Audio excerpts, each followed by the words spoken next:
Bismillahirrahmanirrahim. Assalamualaikum warahmatullahi wabarakatuh.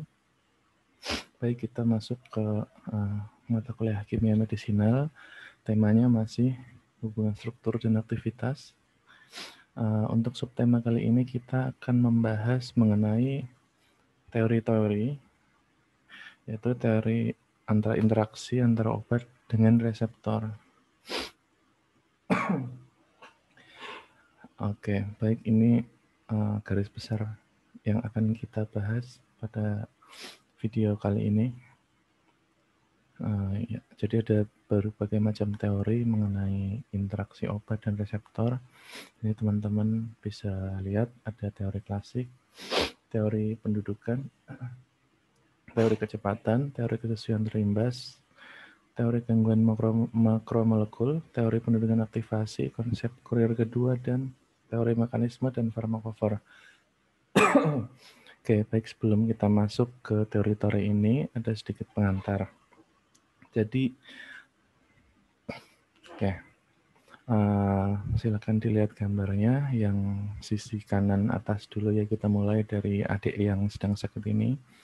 Nah, ketika ada adik kita atau teman kita atau ponakan saudara-saudara atau bapak ibu kita yang sedang sakit, maka ada dua pilihan. Biasanya kita memberikan mereka makanan biasa atau yang dalam artian di sini maksudnya kenapa saya wakili dengan junk food seperti ini, artinya adalah ya udah kita kasih makanan tidak ada pertimbangan, penelitian dan sebagainya. Yang kedua adalah kita berikan suatu makanan juga, tapi yang dalam hal ini kaitannya adalah dengan diteliti dulu efeknya dan lain-lain, keamanannya, dan kalau dulu biasanya berupa seduhan, rebusan, dan lain-lain. Nah, kalau sekarang sudah hampir seluruh obat ya, itu fasenya sudah masuk ke tahap fase sediaan obat, yaitu sudah berbentuk tablet, pil, sirup, sudah mulai jarang ditemukan puyer. Biasanya kalau orang langsung beli sirup ya, kalau dulu orang masih banyak yang meminta puyer dari dokter gitu ya, diberikan resep lalu digerus menjadi puyer-puyer kecil dan dilarutkan di air lalu diminum. Kalau sekarang kebanyakan merupakan sediaan obat, tapi kita bisa sebut juga dengan yang namanya makanan gitu ya. Ya, ini kita samakan dulu karena yang satunya makanan yang sudah diteliti, artinya yang sudah dikonsumsi dan disinilah namanya menjadi obat. Lalu yang satunya adalah makanan yang ya udah gitu aja. Nah, ada dua macam peluang, dua macam yang akan terjadi. Yang pertama, apakah si adik ini akan tetap sakit atau si adik ini akan kemudian sembuh dari sakitnya. Nah, di sini. Atau dalam hal ini kita bisa menghentikan gejala penyakit yang sedang diderita. Nah, dari sini timbul pertanyaan, lalu sebenarnya apa sih yang terjadi dalam tubuh ketika kita makanan? Padahal sama-sama kita memasukkan sesuatu ke dalam tubuh, tetapi efeknya bisa berbeda-beda. Nah, apa sih yang membedakan antara yang tengah, yang junk food tadi, dengan yang makanan-makanan yang sudah diteliti dan sudah dikembangkan menjadi sediaan obat? Oke, itu di situ muncul pertanyaan. Nah, itu mendasari ilmu-ilmu yang salah satu pola pikir yang bisa mendasari bahwa munculnya teori-teori mengenai reseptor. Kita masuk ke pengantar dulu. Jadi beberapa peneliti di tahun-tahun awal perkembangan ilmu farmasi obat reseptor itu menyampaikan beberapa pendapat atas penelitiannya, beberapa temuan-temuan dan teori-teori yang dikemukakan. Oke, lalu untuk mata kuliah kali ini nanti yang akan kita bahas itu tidak lain adalah kita merangkum dan saya menjelaskan mengenai pendapat-pendapat atau perkembangan dari teori-teori yang kaitannya dengan kenapa obat bisa menyembuhkan, kenapa obat bisa berefek kepada tubuh. Dan salah satunya adalah kesembuhan. Oke. Nah, kita mulai. ya. Yang pertama teori klasik. Nah, di teori klasik inilah teori obat dan teori dengan reseptor itu mulai ditemukan atau mulai dikemukakan pertama kali. Nah, kalau kita lihat, kita masuk ke klasik dulu ya. Jadi pada masa awal ini ya, obat itu bisa menimbulkan efek farmakologis. Itu ada berbagai peneliti yang memberikan pandangannya mengenai apa yang terjadi dalam tubuh. Itu kalau teman-teman lihat di ini ya, sudah saya rangkumkan, Clem, Brown, and Fraser di situ tahun 1869 mengemukakan bahwa aktivitas biologis suatu senyawa merupakan fungsi dari struktur kimianya dan tempat obat berinteraksi pada sistem biologis yang memiliki sifat yang karakteristik. Gitu. Jadi ada kekhasan. Nah, lalu dilanjutkan pada saat itu Langley di sini memperkenalkan konsep reseptor untuk pertama kali. Jadi si Langley, ini ya, Langley ini saya berikan sedikit rangkumannya di sini nih teman-teman bisa baca. Ini karena kita di sini tidak membahas terlalu dalam teori-teori reseptor, jadi hanya pengenalan saja. Ini saya sertakan, tapi nanti teman-teman bisa baca sendiri. Tapi pada intinya, pada penelitian Langley ini, beliau memberikan ini pendapat bahwa ada suatu konsep yang dinamakan reseptor, yang mana hal ini menyebabkan suatu obat itu memiliki efek kepada manusia. Nah, disinilah mulai muncul konsep-konsep reseptor. Oke. Lalu selanjutnya Ehrlich juga memperkenalkan satu istilah reseptor di sini dan dilengkapi lagi konsepnya yaitu interaksi antara obat dengan suatu reseptor, yaitu di sini maksudnya adalah yang dikemukakan adalah obat tidak akan menimbulkan efek tanpa mengikat reseptor. Jadi di sini lebih spesifik. Kalau yang atas tadi mulai ada suatu ini ya, obat berkaitan dengan tempatnya, struktur kimia dipengaruhi oleh fungsi dari struktur kimianya, lalu ditemukan juga konsep mengenai reseptor, maka Ehrlich melengkapi dengan obat tidak dapat menimbulkan efek tanpa mengikat reseptornya. Artinya untuk menimbulkan efek farmakologis, maka obat tersebut harus berkaitan dengan reseptor. Nah, ini teori masa-masa awal, teori klasik yang mulai dikemukakan di awal-awal masa ditemukannya reseptor. Oke, kenapa saya masuk ke teori obat reseptor ini dulu?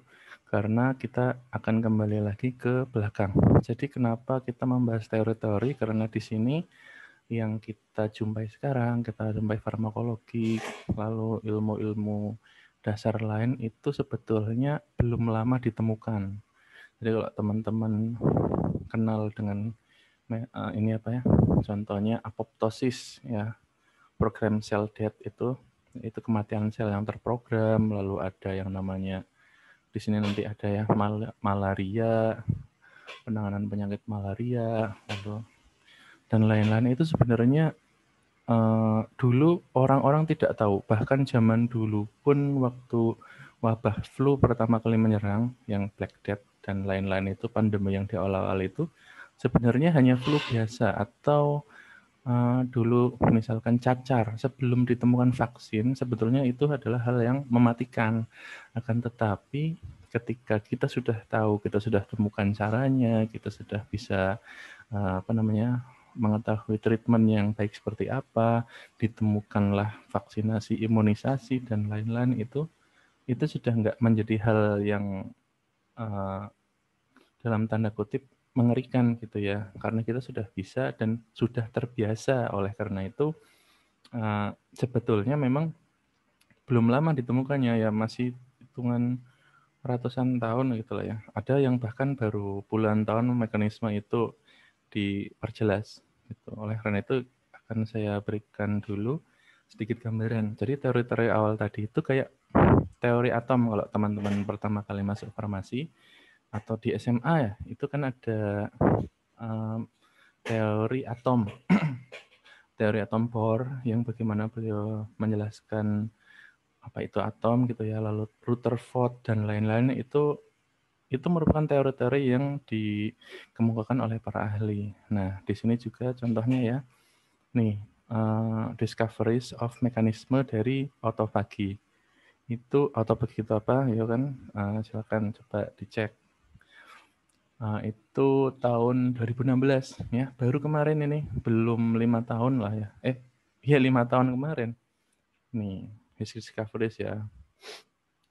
Jadi mungkin zaman dulu kita tahu ada suatu autofagi. Jadi program sel death untuk membersihkan tubuh dari kotoran-kotoran yang kematian sel dan lain-lain. Akan tetapi gimana sih mekanismenya sebetulnya baru ditemukan. Lalu pada tahun 1945 ya, mungkin pas kita baru merdeka, beliau Sir Alexander Fleming ini sudah menemukan. Nah, ini pertama kali masa-masa antibiotik ini ya berjaya. Di sini discovery of penicillin, antibiotik penicillin yang pertama kali, dan bagaimana efek kuratifnya, dan bagaimana juga efeknya terhadap penyakit-penyakit menular itu. Lalu juga, ini yang tadi, ini ya mekanisme autofagi tadi. Nah, ini juga kita lihat. Nah, pluripotent itu apa? Jadi discovery dari beliau merubah dari sel yang tadinya sudah dewasa menjadi sel reprogram lagi yang tadinya misalkan sel itu sudah seperti itu aja, nggak akan bisa jadi apa-apa lagi, sudah tidak bisa berdiferensiasi, maka suatu sel bisa diprogram lagi di lab menjadi sel yang pluripotent. Nah, ini sangat penting untuk pengobatan ke masa depan. Nah, ini baru ditemukan tahun 2012 kemarin. Jadi pada intinya banyak sekali penemuan-penemuan yang sebetulnya baru gitu. Nah, ini tahun 1902 contohnya malaria gitu ya. Kenapa? Nanti silakan nanti dibaca. Tapi pada intinya penemuan pengatasan malaria 1902 mungkin sepele ya kalau sekarang. Loh, malaria kok cuma gitu kok, ini udah ada obatnya, quinine dan lain-lain misalnya. Tapi tahun zaman itu tuh nggak ada yang tahu seperti itu. Jadi penemuan-penemuan seperti ini terus berlanjut sampai sekarang. COVID juga ya contohnya. COVID mungkin ke depan mungkin sudah tidak ngeri lagi karena kita sudah tahu cara pengobatannya. Ini saya berikan contoh 10 ya contoh penemuan-penemuan yang ini peraih Nobel yang sangat penting bagi kehidupan kita. Oke. Nah, kalau tadi gambarannya seperti itu, artinya apa? Artinya teori-teori yang dikemukakan oleh para ahli ini sebetulnya memang sudah layaknya para peneliti mengumumkan teorinya. Nah, kita di sini mempelajari lebih ke mengenal ya. Untuk kuliah kali ini saya tidak detail teman-teman harus tahu gini-gini enggak. Kita hanya perlu mengenal aja. Nah, kalau teman-teman yang ingin mengetahui lebih dalam teori-teorinya bisa ini lagi. Apa namanya, bisa di searching sendiri, nanti silakan Langley. Ini ya, Langley, atropin, pilokarpin, maaf ya. Pilokarpin. Nah, Langley, atropin, pilokarpin. Lalu searching di Google, nanti akan ketemu teori-teori beliau dasarnya apa. Kalau mau tahu runtut cara berpikirnya sampai ke teori yang dikemukakan, silakan dipelajari sendiri. Silakan di searching nama-nama ini ya. Nanti kalau teman-teman lihat juga nama-nama ini termasuk kayak kalau zaman sekarang ya kayak inilah apa namanya, Hawking-nya atau siapa, itu termasuk orang-orang yang penting di zaman itu. Oke, lanjut.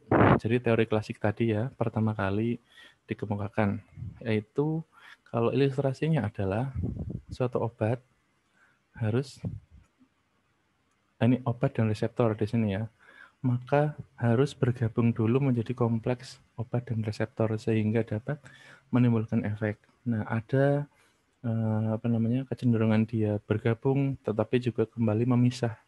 Nah, kecepatan dalam dia bergabung dinamakan dengan kecepatan penggabungan K1 dan kecepatan terdisosiasi dinamakan dengan K2. Oke, ini teori awal dulu. Oke. Juga di tahun yang berdekatan ya, di tahun 1899 itu juga kita ini udah mengenal, sudah pertama kali pasti dijelaskan mengenai ini ya, Locke teori. Jadi suatu enzim itu memiliki substrat yang spesifik gitu ya. Nah, Ada yang substratnya baik untuk enzimnya, ada yang substratnya tidak terlalu bagus untuk enzim tersebut. Tapi pada intinya interaksi antara enzim dan substrat itu merupakan interaksi yang khas. Jadi tidak sembarang enzim bisa berikatan dengan substratnya. Nah, disinilah diperkenalkan Kellogg teori untuk enzim. Nah, ini mirip-mirip dengan reseptor dan ligannya ya. Jadi itu teori klasik. Lalu kita yang kedua masuk ke teori pendudukan. Jadi pada teori ini, pada intinya, ya ini nanti teman-teman bisa baca sendiri ini. Tapi pada intinya, kita lihat langsung ke yang sini. Suatu obat dan reseptor itu sama kayak tadi, itu harus berikatan menjadi kompleks obat dan reseptor. Nah, untuk perikatan inilah suatu obat memiliki afinitas. Nah, di sini pertama kali kita muncul istilah afinitas ya. Jadi pada intinya obat itu harus bisa menduduki sisi dari suatu reseptor. Gitu ya. Semakin banyak reseptor yang diduduki, maka efikasinya akan semakin baik. Ya, maaf. Nah, contohnya seperti ini. Dibandingkan dosis, kurva dosis, yang ini dosis, dengan efek yang ditimbulkan. Maka ketika kita berikan dosis yang semakin tinggi, sampai hingga titik jenuh di mana efek itu akan maksimal, maka kurvanya akan semakin naik. Artinya apa? Artinya ketika kita berikan 10, maka reseptor yang diduduki misalkan tersedia hanya 100, maka 10 ini akan menduduki dan akan menghasilkan efek sebanyak 10. Lalu ketika kita 50, maka juga timbul efek yang sebanding dengan dosis yang kita berikan. Semakin kita tinggikan lagi dosisnya, maka artinya pendudukan reseptor itu akan makin banyak hingga maksimal. Oke, jadi pada intinya teori pendudukan itu seperti itu. Nah, inilah beliau-beliau orang-orang yang memiliki pendapat yang ketika dikompilasikan maka akan menjadi teori pendudukan. Nah, pada teori ini ada yang namanya afinitas dan efikasi. Oke, ya kita lihat dulu.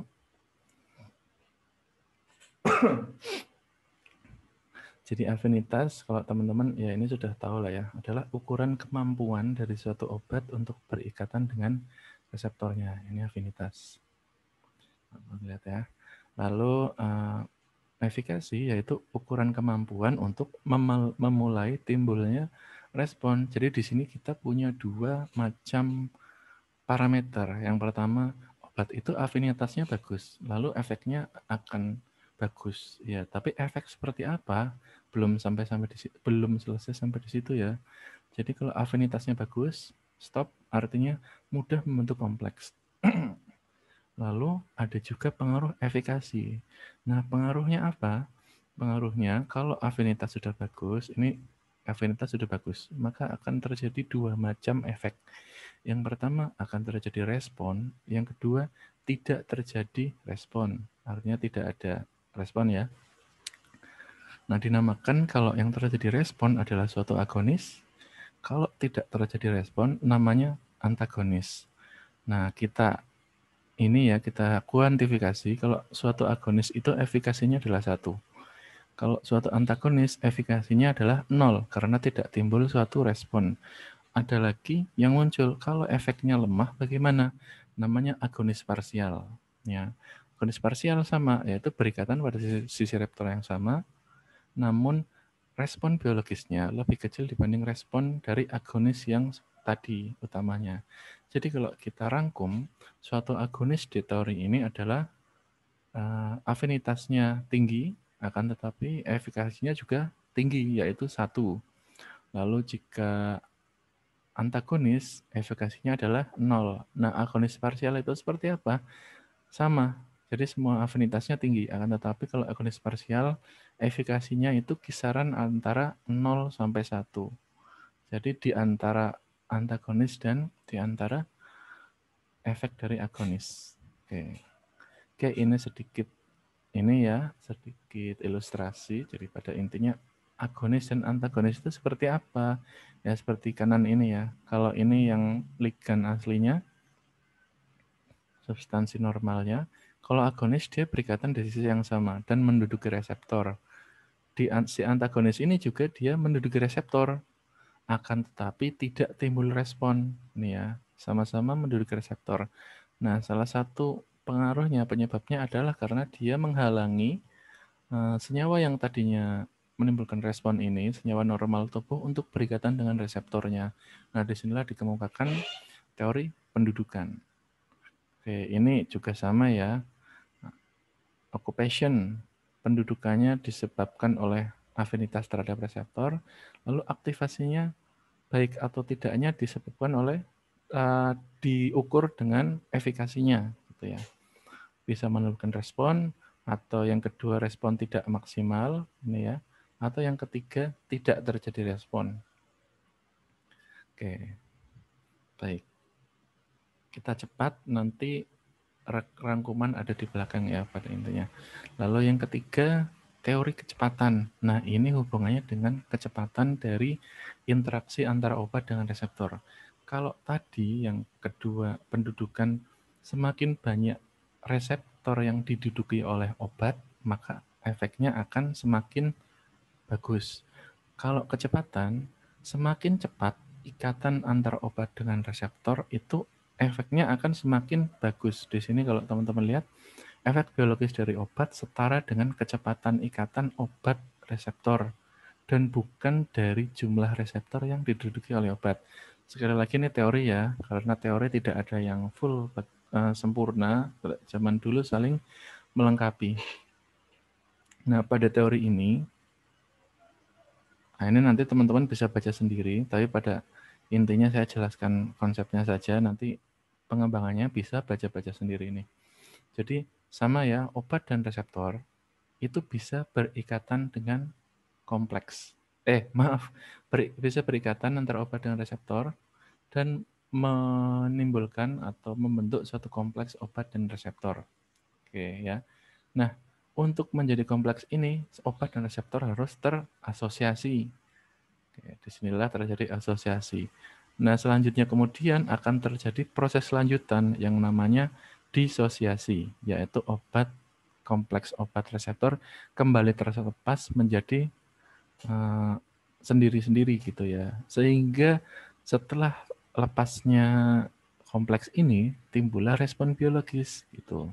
Nah, artinya semakin cepat obat itu berinteraksi, artinya menjadi kompleks, lalu kembali terdisosiasi kembali, dimasuki lagi oleh obat lain yang sama, berkaitan dengan reseptor, lalu lepas lagi terdisosiasi, maka responnya akan semakin bagus.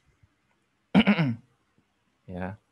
Nah, lalu ada agonis, antagonis, dan agonis parsial sama. Nah, dalam hal ini kalau konsepnya seperti tadi, maka apa yang kita sebut agonis adalah di sini kita punya asosiasi. Nah, seberapa cepat obat dan reseptor berasosiasi, kita sebut dengan kecepatan asosiasi. Oke, kalau suatu agonis, itu artinya kecepatan untuk berasosiasi besar. Nah, kecepatan terdisosiasinya juga besar, sehingga menimbulkan respon. Inilah agonis. Kalau antagonis, di sini malah kecepatan asosiasinya sangat besar. Ini ya, jadi obat ini dengan reseptor itu malah sangat cepat terjadi kompleks. Akan tetapi sangat lambat untuk terdisosiasi, sehingga isinya kompleks terus kayak gini, sering. Nah, kompleks yang seperti ini, yang terjadi ini, dan tidak segera terlepas itu justru bayangan kita bagus, akan tetapi teori ini menjelaskan tidak bagus malah karena pendudukan reseptor ini nggak efektif. Harusnya terdisosiasi lalu diisi oleh obat yang lain, enggak. Atas senyawa agonis lain, tidak. Akan tetapi kompleks ini terjadi terus sehingga menghalangi senyawa agonis yang lain untuk berikatan dengan reseptor. Gitu. Nah, inilah yang disebut dengan antagonis di teori ini. Lalu untuk yang lalu untuk agonis parsial, nah, di sini hanya disebutkan kecepatan untuk berasosiasi dan disosiasinya tidak maksimal. Ya, sama ya kalau dibandingkan dengan yang tadi, yang ini agonis parsial, efikasinya kalau di sini kita lihat teori pendudukan itu efikasi yang membedakan ya. 0 sampai 1 artinya berada di tengah-tengah. Ini juga sama, kecepatannya tidak maksimal artinya ya berada di antara agonis dan antagonis. Lalu kita masuk ke teori kesesuaian terimbas. Setelah ini nanti kita masuk ke video kedua ya. Nah, teori kesesuaian terimbas ini maksudnya bagaimana? Maksudnya kalau teman-teman lihat, kata kuncinya adalah terjadi perubahan konformasi struktur enzim. Oke, di sini kita lebih membahas ikatan antara enzim dengan substratnya. Oke, jadi kalau kita sama, ini masih sama ya formulanya. Enzim plus substrat menjadi kompleks, menjadi respon biologis. Akan tetapi perbedaannya adalah di sini, ini yang saya lingkari berkali-kali ini ya. Disinilah letak perbedaannya. Oke, ini ya. Jadi ketika enzim dan substrat berikatan, maka kompleks E dan S, enzim dan substrat ini terjadi perubahan konformasi. Maaf. Konformasi. Ya, inilah pokoknya ya. Nih, perubahan konformasi terjadi. Nah, perubahan itu bisa mengarah ke dua hal. Yang pertama, konfigurasi atau konformasi itu menyebabkan obat terikat kurang kuat dan mudah terdisosiasi, kita sebut dengan senyawa agonis. Lalu suatu senyawa atau substrat ini yang ketika terikat menyebabkan konfigurasi, yang mana obat itu atau substrat itu terikat kuat. Nah, ini ada hubungannya dengan teori rate of itu ya, kecepatan tadi. Rate teori bahasa Inggrisnya. Nah, kalau ikatannya cukup kuat, justru itu merupakan suatu ini apa namanya antagonis, ya. Nah, proses interaksi tadi itu dijelaskan oleh Kosland ini ya, saya ambilkan dari Kosland. Kalau ini dari bukunya saya lupa buku siapa. Pak Siswandono, maaf. Nah, ini Pak Siswandono menulisnya seperti ini. Ini ada keterangannya. Ini nanti teman-teman bisa baca sendiri. Tapi pada intinya yang 1, 2, 3, 4 ini ya, gambar 1, 2, 3, 4, 5. Oke. Ini keadaan awalnya nomor 1 ini. Keadaan awal. Lalu ketika substrat itu cocok dengan enzim, ya, dapat menginduksi perubahan konformasi rantai, itu konformasinya itu rantainya yang ini yang berpengaruh ya, ABC. Nah ini, kalau cocok maka dia akan pas dengan ini apa namanya enzimnya dengan substratnya sehingga terjadi interaksi sehingga substrat ini nantinya akan segera dikatalisis menjadi produknya gitu kan. Kalau ikatan enzim dan substrat kan untuk mengkatalisis suatu reaksi menjadi bentuk produk akhirnya. Kalau substratnya atau di sini disebut non substrat itu nggak cocok, maka konformasinya juga tidak cocok sehingga dia lama di sini dan bingung kira apa gitu kan. Nah ini gambar 3 dan 4 interaksinya tidak sesuai. Baik di sini ditambahi, jadi substrat awal tadi kita tambahkan menjadi lebih bulky atau lebih meruah, atau kita kurangi sedikit. Nah gitu. Jadi sisi sininya malah tidak tertempati gitu ya, karena sini dipotong. Nah, artinya 3 dan 4 ini sama-sama tidak optimum untuk ikatan. Lalu kalau substrat yang 4 ini kita modifikasi lagi bagian sisi tertentunya, ternyata dia bisa berikatan kembali dengan bagus. Ini yang sisi 5 ya. Nah, inilah yang mendasari ikatan teori kesesuaian terimbas ini gitu ya. Ini jurnalnya, ini aslinya seperti ini ya. Ayo penjelasannya seperti ini, teman-teman bisa lihat. Tapi pada intinya ini substrat yang cocok, lalu yang bawah ini yang tidak cocok, hasilnya seperti ini. Konformasi akan malah tidak bagus, walaupun dia terikat lama, tapi hasilnya apa gitu kan, nggak ada hasilnya. Ya, oke. Kayak kita belajar sudah lama, tetapi lebih banyak yang keluar daripada yang masuk. Nah, itu seperti itu. Lebih banyak yang hilang, menguap gitu. Kalau ini cuma sebentar, tapi timbul produk. Ya, itulah kita sebut dengan agonis. Nah, antagonis inilah nantinya akan menghalangi senyawa-senyawa substrat lain untuk masuk ke sisi-sisi ini. Teorinya seperti itu.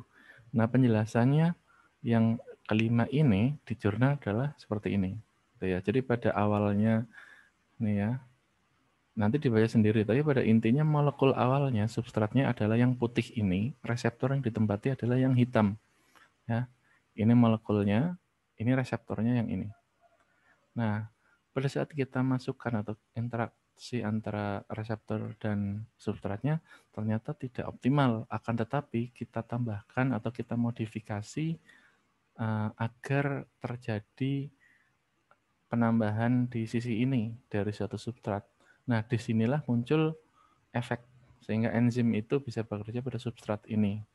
Ya, disinilah yang kita sebut dengan substrat ini juga bisa dimodifikasi untuk menginduksi dari enzim tersebut tadi. Artinya substrat ini yang awalnya tidak bisa menginduksi perubahan konformasi tadi, sehingga ketika kita tambahkan suatu atau kita modifikasi sisi-sisi tertentu dari bagian itu, kita tambahkan bagian substrat itu, ternyata bisa menginduksi perubahan konformasi enzim kembali seperti ini.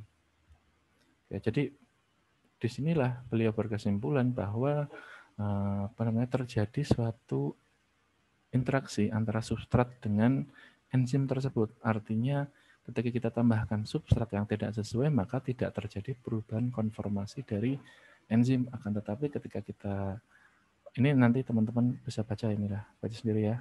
Tapi pada ketika interaksinya tidak sesuai, maka tidak akan terjadi perubahan konformasi seperti tadi ya. Kalau ini contohnya substrat ini, awalnya seperti ini, dia kemudian berubah konformasi menjadi seperti ini. Ini sama ya. Nah, contoh lainnya di sini juga saya ambilkan dari asetilkolin. Ini dari jurnal juga, tapi saya belum sertakan ini ya sumbernya. Oke, maaf. Ya pada intinya ini kalau secara 3 dimensi dan nah ini ya molekuler, di sisi inilah ligan akan masuk. Reseptor asetilkolin di sini ligan akan masuk ke sini. Set, ini ya. Nanti bisa dibaca sendiri lah ini ya. Nih, keterangannya. Tapi pada intinya ketika ligan masuk nanti loop C akan close. Yang ini, loop C ini akan menutup dan juga terjadi perubahan konformasi dari ini bagian sisi-sisi ini ya. Nah, itulah yang akan menyebabkan enzim itu akan menuju ke bentuk aktifnya. Artinya perubahan konformasi yang menyebabkan dia akan mengikat substrat dengan baik. Oke, baik. Tadi sudah kita bahas. Kita nanti masuk ke teori yang gangguan makromolekul setelah ini di video yang kedua. Oke, terima kasih.